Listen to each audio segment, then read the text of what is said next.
Hi, so good morning and welcome to our trade intelligence. We're going to obviously start this every week now in the morning and just give you some of the key areas that we're looking at. And one thing I wanted to really talk about is, the export exposure, particularly in the geopolitical risk. And we're seeing it all the time. It's non-stop. Obviously, we're seeing it with the US. We're seeing challenges within Europe. We're seeing lots of challenges that you probably don't see, but we see as trade advisors who are looking at data, we're looking at news, we're watching everything going on. So it's really just to bring you up to date, just be careful. And one of the key things I see myself and Tom when we're doing audits and we're doing, checking companies, checking documentation, checking. A lot of people forget about the origin. It's just, well, origin's very simple. I'm a manufacturer and I send my goods out. But what's the process? And people forget that the export exposure actually is a supply chain exposure because most people here who are watching, hopefully today, you'll either be two things. You'll either be a manufacturer where you're bringing raw material in, or you'll be bringing different materials in to then create your manufacturing process. So you'll be processing it, adding value, and then you'll be changing that origin from all different origins to a UK origin. That's kind of the plan. And then there'll be other people who will just be bringing in wholesale. And when we talk about wholesale, what we mean by that is that you buy from China, you buy from other countries like e-commerce, you buy it, you sell it, and that origin doesn't change. So there's two risks here, and that's what we're going to talk about as we go along this week. Exposure really plays an important role, and it's understanding your exposure. That's the key thing to anything like this. If you export, you're exposed now, and it's really being ahead. And one thing I've noticed with lots of companies is this is no disrespect to anybody, it's just understanding that the importance of your department. It plays a critical role from sales down to customer service, down to the export, down to the shipping. Fundamentally, if that jigsaw is not working, it fails, and this is where the problems occur. So again, things you could think about, we're thinking about cost base. So input cost shift when tariffs or sanctions. So we're seeing lots of issues around the world with different sanctions, obviously with Russia, with other countries. That doesn't have an exposure to you. It has an exposure because you need to know where your supply ships. So you might be importing from a country, but where's that country getting their goods from? Again, you hear about things like long-term suppliers declarations. We're seeing a huge amount of audits here in the UK, huge amount. And these are the key things they're looking at. And we'll be talking about this in more depth as we go along. Again, just to understand margins, again, margins are eroded. Margins are eroded, and the key things where they're eroded is obviously extra tariff, not understanding your Incoterm, documentation, border delays, transport delays, logistics problems. They all erode your margin. Price power new duties force, decisions often under time pressure. So do you pass that on to the customer, the importer, the buyer? Most people don't want to do that, but you have to be very honest in today's market of trade. You can't absorb cost after cost after cost. You've got to have that very open conversation. Yes, you can put your prices on, but if you're paying the cost, it's going to cost you more anyway. So again, it's understanding what is my price point and what is the cost within that, and have that open discussion. I can ask any company that I visit over the last, I don't know, particularly in the last 6 years since Brexit. We're doing a lot of Brexit. And most people don't know what their export cost is, landing cost. They won't have a clue. And again, it revolves around lots of things. So again, exposure, understanding that exposure is very important. It's not theoretical anymore, it's there. And the 5 forms of exposure: tariffs, sanctions, disputes, regulatory divergence. We're seeing CBAM coming into the EU on the first. It's been quiet, it's coming very quietly. It's there. It will have a huge effect on businesses exporting to the EU. EU challenges, lots of challenges at border within the EU, lots of changes. They don't work as one, 26 member, 27 member state. They work individually. So different understandings. Energy price volatility, that has a huge effect. So again, these are the 5 key things we're going to be discussing as we do our newsletters, which we're going to be doing once a week now, and then we're going to be doing this to give you more of an update. Again, the current context, 3 forces, people always say, well, Richard, you talk all the time about the WTO, what they do, how they support, they've been there for years.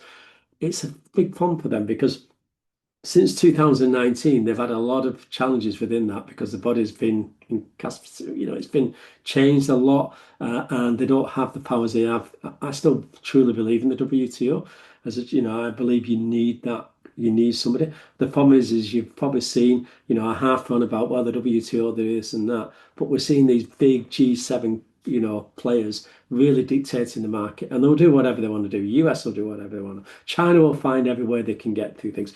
India becoming a real powerhouse. EU as a powerhouse on its own, but too much internal fighting. How does that work? And you got the UK who sit there in a small line, but a fifth to sixth global player. So they have a big set. But again, we've got to be careful we don't get left behind with all these. Again, analytical note, these are structured, not cynical developments. They require strategic response. We're not saying any of these will affect you. We're saying that you've got to look at these just to make sure you understand what your exposure. The whole point of this challenge is not to scare anybody. It's to say, get your mapping, get everything in place. Because we always say, when you're doing your origin, a lot of people don't really understand how that works when it's component source, revenue, weak origin documentation, logistics correlates weak, and then over up to Incoterms positioning. A lot of people go down the DDP term, or they don't, or they go down the X works term. And again, from a seller to a buyer, again, we've got a webinar next week with the ICC. Again, understand that they have a huge risk on your exposure, huge risk. And and particularly if you do have things like, audits, or you get checked at border in another country, can you back up that information? Can you back it up if they contact HMRC and HMRC contact you? Oh, and they're not contacting you because they feel like contact. They've been asked a question by some country to say, we're not happy with this. Can you just check? They're only doing what they're there to do, and they will support the UK business, but you've got to make sure you've got all your backup documents. Very important. So again, they're the key things we see.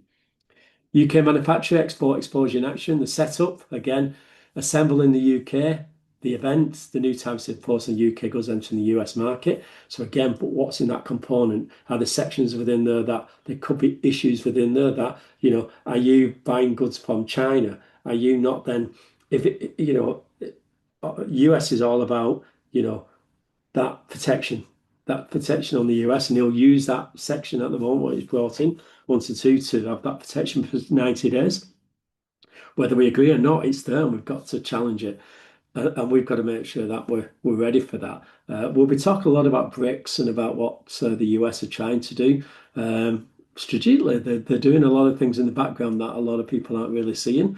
I've been monitoring this for quite a few years and starting to see some shifts. It'd be interesting to see how that plays. And again, we can't control that. We can't. I'm not into politics. I'm not right, left, or anything else. It's we can only do what's on the table, and all I can do is help and support what's given to us at any day and try and support that. But again, landing cost increase, margins compress. So again, if you export into the US and you suddenly got 10%, but suddenly there's other percentages, or you get stopped at border, forget anything. This is where there's a real misconception. If you're stuck at border, that is costly because you're going to have demurrage. You're going to have the costs from the logistics company. You're delaying them from unloading the container or whatever, it's a full container. You might pay $400 or $500 a day for that. So if you're stuck for 5 days, you might spend £2,500 just in demurrage.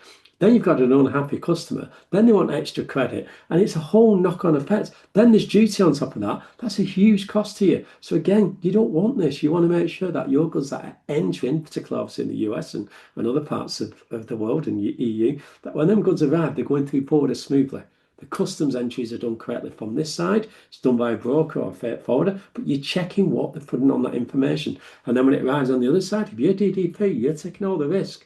If there's any queries on that, it comes straight back to you as the exporter. So again, it's understanding them risk, and that's what we'll be talking a lot about. Again, what do smart businesses do? They map out the full supply chain. They're diverse. So they look at, when I say diversity, what I mean is that they're starting to look at how they source. Are they sourcing just from one place? Is that always correct? It used to be, but we're seeing a lot of changes now within world trade. So again, can you source that from other areas? You've got the DCTS scheme, which we're going to be doing a video on that, a development countries trading scheme, where there's lots of opportunities there. But again, if you're exposed to Indonesia and other countries, where if you're bringing in from Indonesia now and you've been paying no tariffs and all of a sudden it's going to go up to 12-15%, it's going to be costly to you. So again, it's understanding that. Again, have you done a stress test? Have you planned your tariff charges? What would that cost me as a landing cost? Most people don't work this out. Again, so I know exactly what my profitability is. Can I sustain that profitability at that rate, or do I then have to increase? That's what you're looking at. And again, your Incoterms, determine your Incoterms liability, who is taking the responsibility, and that's a cost. If it's you, DDP, don't forget you're paying all the transport costs and you're also paying all the taxes on the other side. And remember, customs entry in Europe or in the US particular could cost you between $100 to $300. Have you accounted for that? You might have accounted for the duty on there and the taxes if there's any taxes, but have you accounted actually somebody doing the entry for you? There's a cost. There's all cost involved. So again, it's understanding that risk associated with it.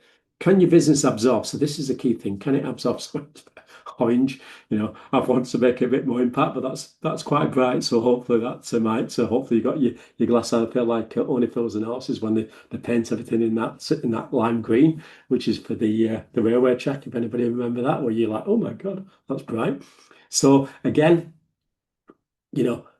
that 10% increase. If not, you have exposure. So again, looking at your exposure, and I've got some questions on there. What percentage of revenue is concentrated in the market? What is your margin?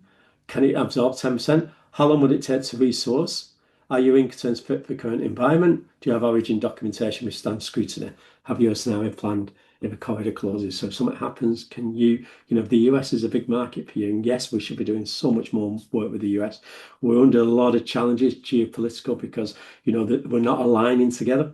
We see that very clearly from the outset. And, it is a very strong market. And this has a huge, 38% the US accounts for UK businesses. It's a huge amount.